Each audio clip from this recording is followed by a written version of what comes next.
Machiegni kendo kidieny mar lesson kaka senyisi ni chenro mar wuodh geno osechakore ayanga Sabato ni mokwongo tarik 4 dwe mar 9 2021. Machiegni ahinya chenro dhi nyime kendo donjo kidieny mar lesson modang'e anena thuon wach ma odang'eyo joma ni Yweyo mar Sabato. Na nyisi ni wadhi bedo ga jalo Dickson Odiwuor mar Kachok SDA mabende wantiere godo kae kendo mondo mi watwaga nena e wach mar lesson mar odiochieng' ma kawuono. Dickson Odiwuor gi thuolo ne ntiere Siaya Siaya Central kuma kite bende rume odiochieng' ma kawuono wachno mondi mondo ng'i lesson e kabang'e bende koro kong'weche kendo chom gwenge mago mag Siaya. Kata kamano hewa kongo ayaw kod alamo olemo Wuon mai polo malo dwoko nero kamano ahinya waneno Sabato manyien dwe manyien odiochieng' ma jomoko ok oneno to nikech king'uono mari nikech ok ne waber mologi gwedwa kendo imiwa romari malero tawa nyaka watiek chendone nyaka giko mare kecho sanyi Kristo ma jawara. Happy Sabato jalo. Happy day. Happy day. Happy Sabato aniguni. Chiemo maber. Chiemo maber. Sayo chiemo maber. Tumira ngono. Siaya ber kabisa. Wan kod Pastor Julius Uching kan. Kamano. Makiche rumo bang' mato kiche koro ochope ng'ende. Kiche rumo Siaya Central. Donge. Kamano. Pero kamano ya machiegni. Warwako joman machiegni mondo gibi kiche ka watieke. Yes. Wadang'e anena thuon wach mabor ang'eyo kawuono ni Yweyo mar Sabato. Yweyo mar Sabato. No wach mar Sabato mabende koro walosene. Yweyo mar Sabato kae ka bende gima wach wicho mabende miwa itim Jolawi 23 Wesne adek ma bende ndiko ma loko mondiko ka wachni unuti tich ndalo auchiel to ndalo mar 7 en Sabato mar Yweyo mowal e chokruok maler kik uti tich moro amora en Sabato mar Jehova e kuonde daku duto. Ka loko machielo wacho ni unuti tije kuom ndalo auchiel to chieng' mar 7 en chieng' Yweyo moyiedhi en odiochieng' chokruok maler ma kik utime tich moro amora nikech en Sabato mar Ruoth Nyasaye kuonde duto modakie. Mano wach mabende koro miwa kae kendo jayalo ka iking'iyo wach mabende jandiko noketo kae wacho ni wach mar Sabato ni osebedo ka koro jomoko bende okete yo mopogore opogore kata iwinje yo mopogore opogore. Jomoko loke ni en chieng' Jumapili, jomoko bende wacho ni Paulo notieko wach mar chik mar Sabato. Koro en gima kiwinjoga ka en topic mabende koro gol tido ka koro ntiere pogruok moro. Ng'ane pare kama koro loko mar muma yudo e yono machielo. Yweyo mar Sabato ni ang'o ma bende wadang'eyo joma ne jayalo ka thuon wacho bende koro mewa ka luwore gi weche bende jandiko nosendiko ka gimo mar tim Jolawi 23 Wesne adek. Ero kamana ahinya japuonj, wawero kamana ahinya janeno mar Lolwe TV, wantiere puonjruok mar 10 mana ka japuonj osewacho. Kendo wach mangima mwanono kawuono en Yweyo mar Sabato. Gima jandiko temo kele en Sabato iyweye. Kendo dhano bedo mos ka giwinjo dol ma Nyasaye. Jandiko wach moro nitiere lweny maduong' e kind Nyasaye kaachiel kod Satan. Kendo wasigo Satan kendo matek ahinya. Mondo odiochieng' mar Nyasaye, odiochieng' mar Sabato ni en kik piny ong'eye. Mano omiyo ibiro neno ka nitiere odiochienge 3 ma kawuono piny leme. Ibiro neno ka nitiere odiochieng' mar Tich Abich, asibiro neno ka nitiere odiochieng' mar Ngeso, asibiro neno ka nitiere odiochieng' mar Jumapil. To chutho ka ing'iyo gi kod kwan mar polo to ibiro neno ka odiochieng' mar Tich Abich bedo odiochieng' mar 6 mar juma. To odiochieng' mar Saturday men Ngeso bedo odiochieng' mar 7 mar juma men Sabato. Asto odiochieng' mar Jumapil bedo odiochieng' mokwongo mar juma men odiochieng' mar Sunday. Omiyo thothne Satan osebedo koumo pacho ganda ahinya mar mondo gifweny tiend wechego. Jandiko gombo mondo wanoni weche achiel kachiel kaka wamedo dhi nyime. Kendo chako na mano kod wach ma japuonjo owacho ni wawinjo paro mopogore opogore makwero rito Sabato mar ndalo mar 7. Manyiso ni kani lure kod kaka dhano osebedo kodongo. Nitiere gimiluongo ni kanik ma Isaya Odamos nowuoyo e buk mar Isaya 25 Wesne 7 wacho ni kanik nokumo wang' ng'ato. To kata ng'ano da somo machal nade to konyal fwenyo tiend wechegi bedo konyal nenogi. Omiyo ndiko wuoyo e buk mar Luka 24 Wesne 15 wacho ni eka Yesu nomiyo gi rieko mar winjo tiend weche duto mondike e muma. Nyiso ni ng'ama nyalo miyo rieko mar winjo tiend weche mondike e muma en ng'ano en Yesu.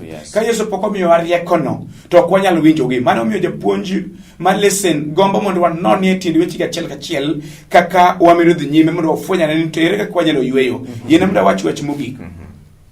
No kuom adiera kaka jo-Adventista marito ndalo mar 7 mar juma wawinjo kaka chike Nyasaye ochwere.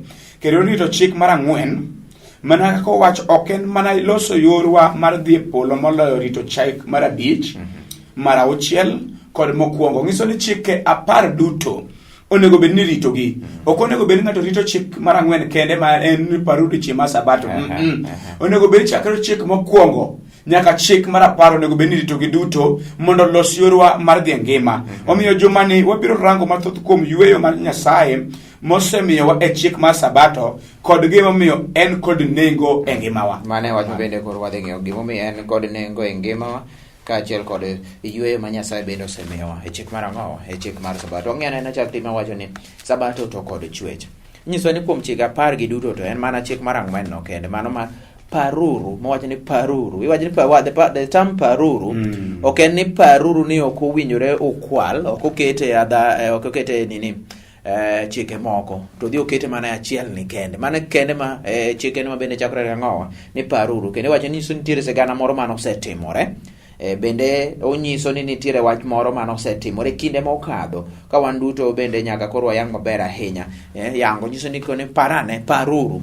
Ka ng'ato nyiso ni paruru jayalo, nyiso ni nitie gimoro ma bende nosetimore mana kaka inyisowa kae. Ikone jayalo paranena. Paruru gima notimore ne ng'ane. Paruru kinde mane wan kama. Paruru higa kama. Nyiso ni orifai gima no mano bende osetimore chon. 207 gima no 207 paruru higa kama. Paruru 98 iwinjo ka pachi biro tete mang'o. Koro ka nyiso ni the term paruru tigodo chik ma namba 4. Paruru chieng' Sabato kae to rite maler. Goro nwa laini moriere ko paro no chien e juma mar chwech owuon. Sabato to kod chwech. Kae koro kaka wach mar Sabato to kod chwech bende koro donjo. Kwa ng'eyo nyaka chwech mar dhano bende. Jalo. Ero kamana ahinya. Wanwang'o Sabato kaachiel kod chwech. Kendo wach mangima en ni idwaro mondo wapare ni chien gima notimore. Nyiso ni ng'ato makia kama ae, okia kama entiere to okia kama dhiye. Omiyo chuno mondo ing'i kama ae, asti ing'i kama intie, ase kinyalo ng'e kama idhiye. Koro nyandiko otiyo kod paro mangima ni waparuru. Yes. To amor kod buk mar chakruok achiel osne 26 mamiyo nengo mar ng'ato ka. Nitiere nengo mar dhano. Yes, nengo mar dhano. Dhano bedo kod nengo ahinya moloyo chwech duto mane ochwe e bwo wang' chieng' ka. Mano mi thuolo miparo, tiparo nyaka chwech. Yes. Iparo gima notimre e odiechieng' mar 6. Asto iparo gima notimre odiechieng' mar 7. Ang'o mane otimre odiechieng' mar 7? Jehova noyweyo. Ang'o motimre odiechieng' mar 6? Nyasaye nochweyo dhano. Akene winjo wach moro. Nyiso niya, ni chakruok achiel. Wesne 26 wacho niya. Eka Nyasaye nowacho niya, koro wachwe dhano e kido machal kodwa. En obed gi teko kuom rech, gi winy, gi jamni, kod le, gi gik moko duto mamalo. Kama Nyasaye nochweyo dhano e kido machal kode, nochweyo gi dichuo gi dhako, mi nogwedhogi mowacho niya, bedru gi nyithindo mang'eny, kendo pong'uru piny, unubed gi teko kuom piny, kendo unurit rech ma e nam, gi winy ma e polo, kod gik moko mangima duto ma e piny. Nyasaye nomedo wacho ne dhano niya, inami cham kod olembe duto mondo obed chiembi, to le gi winy kod gik mamol duto to amiyo oboke mondo obed cham. Mi nomedo kamano. Eka Nyasaye nong'iyo gik moko duto mane osechweyo, kendo noneno ni gibe ahinya. Piny noyuso kendo nore, mi mano nodoko chieng' mar 6. Yes. Ma Nyasaye notieko e chweyo ng'ama iluongo ni dhano.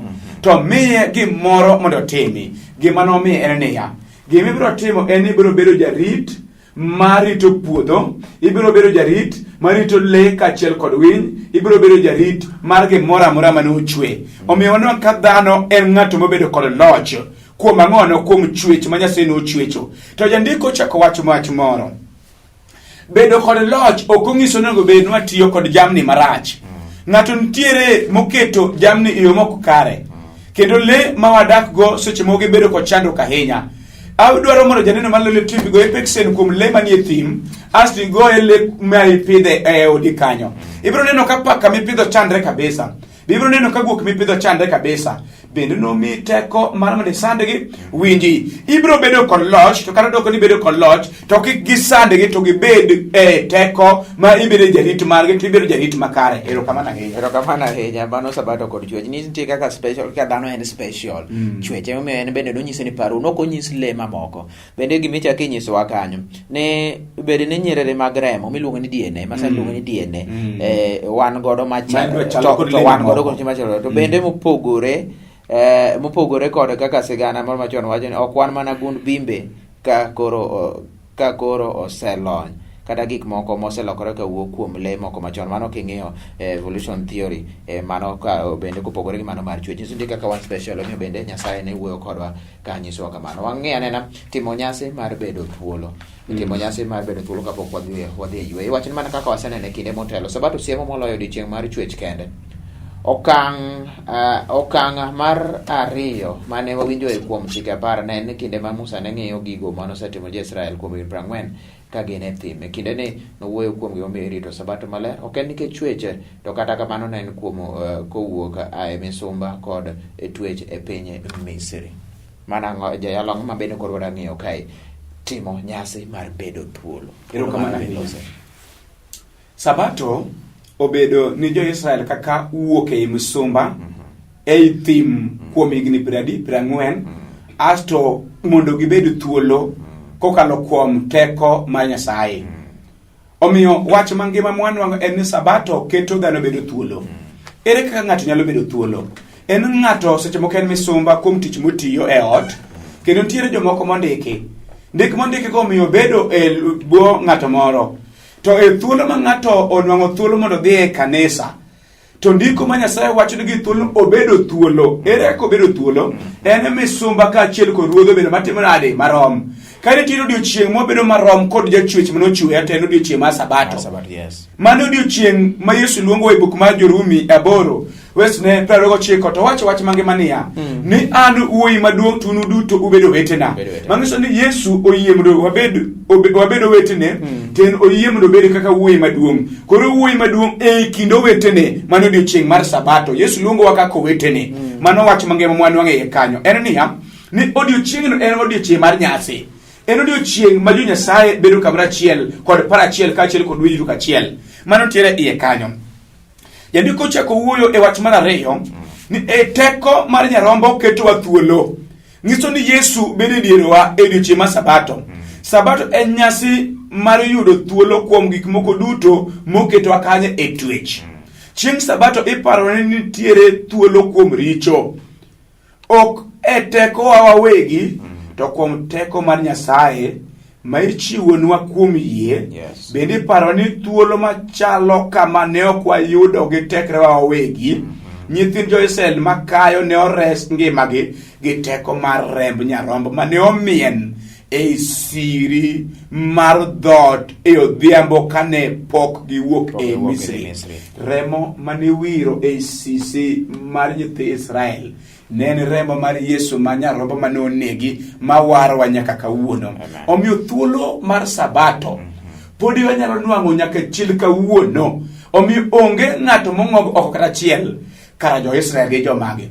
Jo-Israel gin joge Nyasaye. The term jo-Israel gin joge Nyasaye mo kuom nying moro mar Jakobo, ng'ama no iko Nyasaye moloyo. En ng'ato mo iye chandruok, ng'ato mo iye pek, asto loyo. Manyiso niya, mana kaka wakadhe pek kawuono, e kaka iluongo wa nyithi Jakobo. To kose be nyithi Jakobo kamano, wabedo nyithi Nyasaye nikech wan jogo motony e lak tho. Erokamano ahinya japuonj. Erokamano ahinya wagami Yweyo mondo wadonje tielo machielo. Wadhi donjo ka wang'iyo wendo manie dhodi. Wendo manie dhodi to en ng'awa. Wagami Yweyo lesson maro kwaduogo mondo wadhi nyime to kod wach mar lesson mabende wang'iyo odiochieng' ma kawuono Yweyo mar Sabato.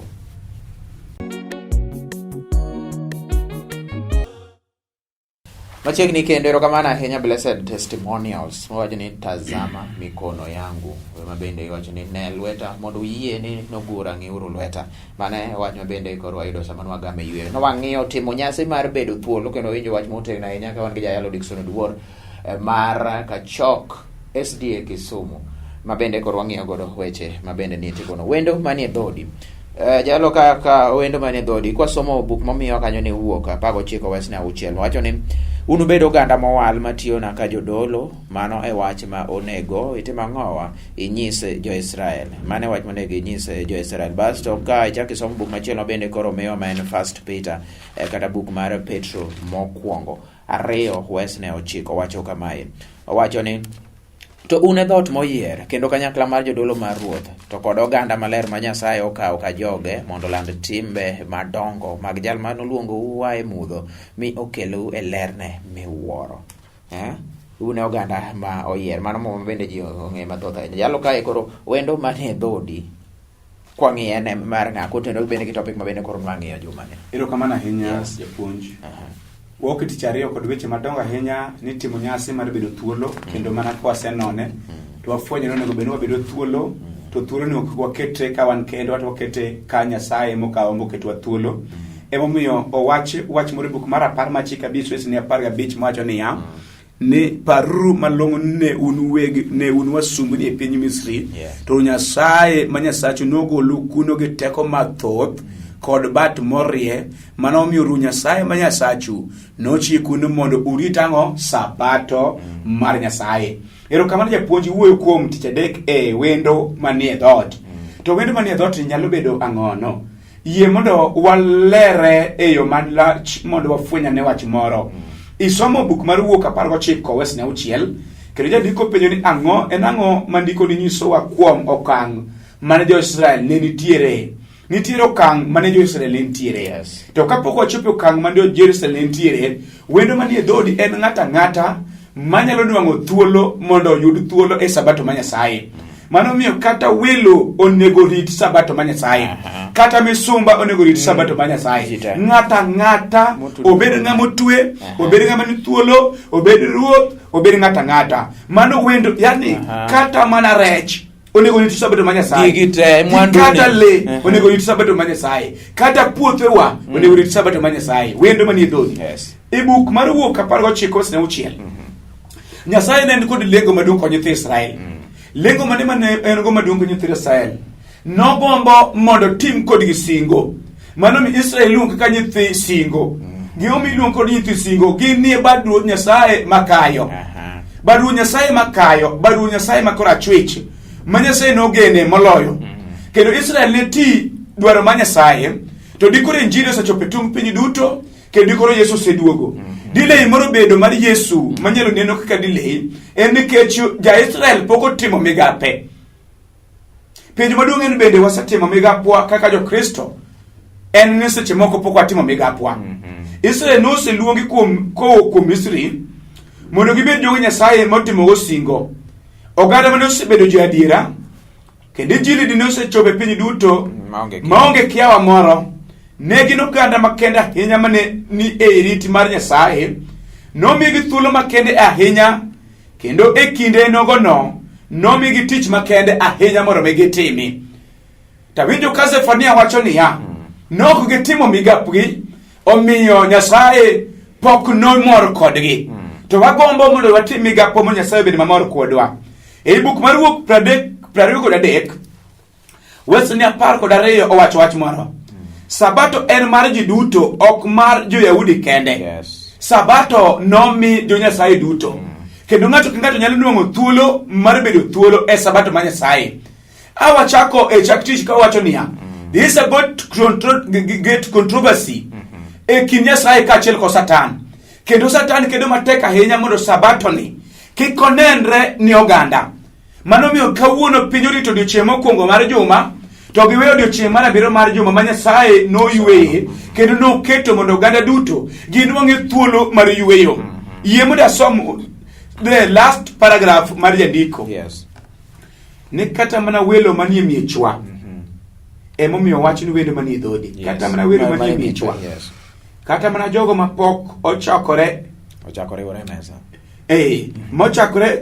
Mochakore kaka singruok mane Nyasaye omiyo jo-Israel obed. Ni kata gin bende owinjre gi bed moil e kinde mar yweyo mar Sabato.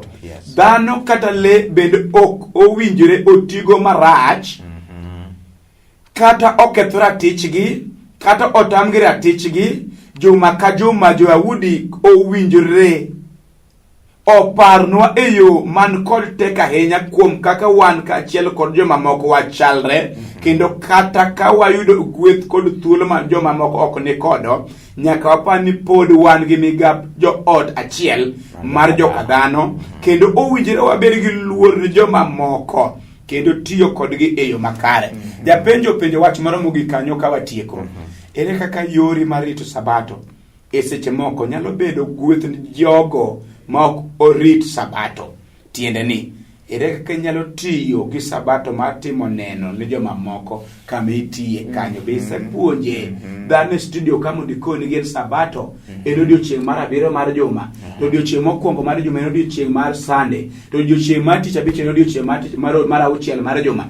Be isekoni gi en Yesu manoguro diere, to Yesu kiguro diere tigure ka koni nitiere jakuo moro to koni nitiere jakuo moro, to odiochieng' mar Sabato nobedo diere. Be isekoni jogo mitiyogo. Erokamano. Mano penjo ma challenge ahinya ne ng'ata penjo en to bende en gima bende be setiyo gi Sabato marino mar timo neno ne jomoko mondo ilernegi niya okonego roch ratiro kata mag le keto dhiang' tiyo chieng'no marach keto ang'o gimiye chiemo nikech ka dhiang' idhi produce ma Sabato ok ber ibiro chulo ong'eyo ni joma tiyo ne joma moko miyo Sabato mar Nyasaye duong'. E kinde mar mo manyien jotend din nong'eyo rito Sabato e yo makare ahinya. Ne nitiere chike kod buche magwarore manoketi mondo koro nokony weche mag rito Sabato maler.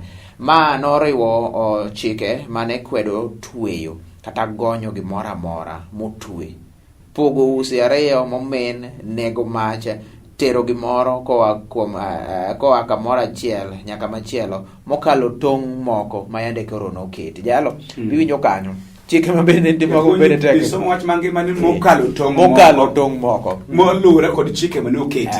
Erokamano yema kwanye kanyo so nitie chike ma bende monoketi kanyo, nitie chike mane oketi to dhano no understand gik moko tie ma dhano nok donje negi.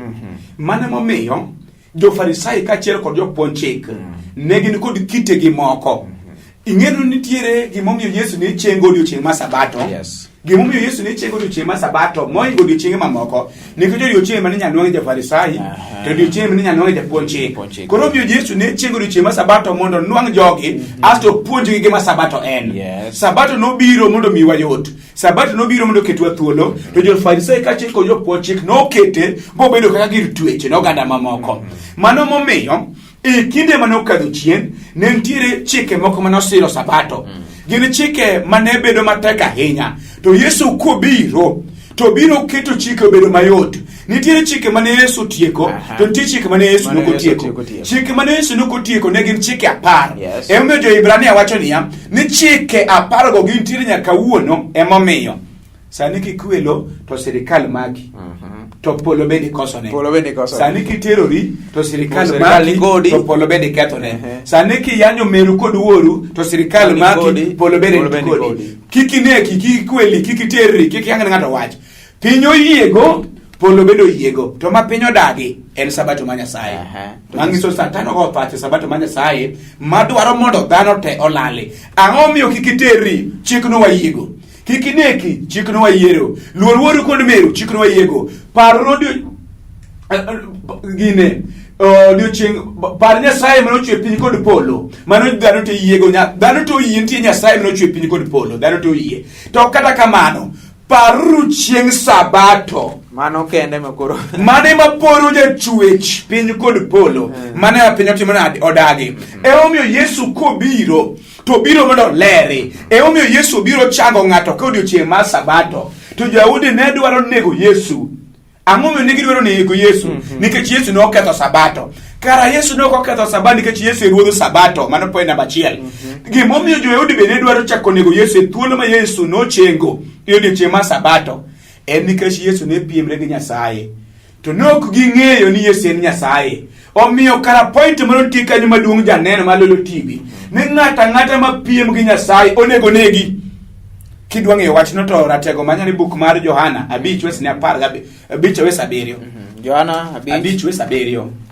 Johana 5:7. Owacho ni emo mane owacho ni ini wesa to ng'at matuo no nodwoke niya jaduong' aonge gi ng'at madiketa e yawo ka pi otugo nikech an kadwaro dhi to ng'at machielo kuongo na kuonga. Erokamano ahinya. We asom koro wesni 16 mondo watieki. Kuom mano Jo-Yahudi nochako himo Yesu nikech notimo gik makamago chieng' Sabato. Okay. ka isome gi chien kanyo kiluwo story no duto, tibiro neno ne gidwaro mondo ginege.